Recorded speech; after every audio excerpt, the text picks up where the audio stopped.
I would have loved to have seen some of it in this film. Yeah, I think there needs to be a balance. I think the best films balance it out, like Jurassic Park, great balance between CGI and practical effects.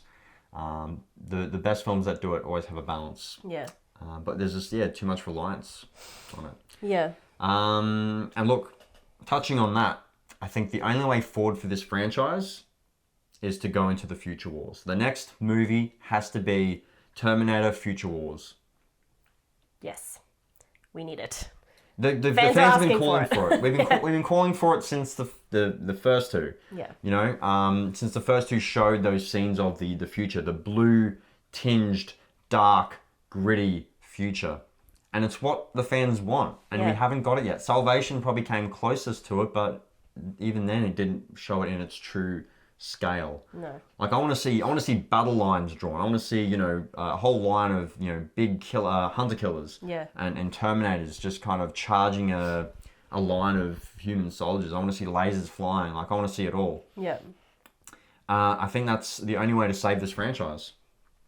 I'd agree. James Cameron, if you're watching, unlikely, but if you're watching, or if anyone is watching that knows James wants to, just forward him the clip. Just forward him the clip.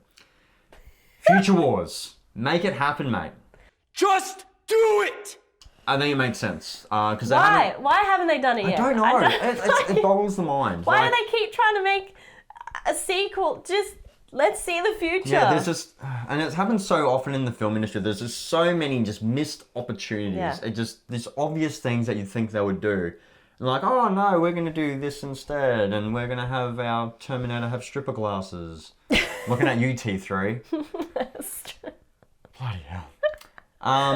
But yeah, I think we need Future Wars. I think it's the only way to push the franchise forward and to save it. And look, they haven't stopped Judgment Day, so it is kind of bound to happen unless they remake T2 and this next film in the franchise is literally going to be them trying to stop Judgment Day. Again, I hope they don't do that because that would just be lazy.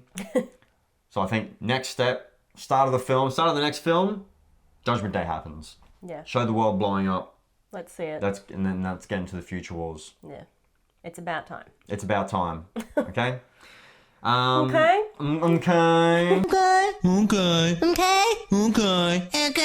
Okay. So, anything else you want to add? No. Yeah. I don't know how to feel. Yeah. I liked it.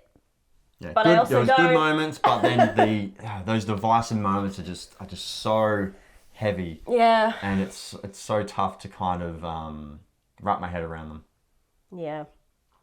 So yeah, let us know what you guys thought in the comments below. Did you love it? Did you hate it? Are you in an uproar? Do you like the decisions that they made? Let us know. And if you like this video, slam that like button. Subscribe to our channel for more. We've actually got a video dropping a little bit later. Where I go a little bit more in depth on some of the latest reboots and sequels and remakes and the classic films that preceded them. So I go into franchises like the Terminator, Predator, Alien, and stuff like that. And yeah, I really just take a bit of a look at what those old films did so well and what the new films are just getting wrong and where that disconnect is. Yeah. And try to kind of break it down. It's something I wanted to touch on in this video a little bit, but I just thought it deserved its own video. So yeah, please stay tuned for that. Hit the bell for the notifications if you actually want to get notifications when the videos drop. But yeah, that wraps us up for today's review. Hope you guys enjoyed it.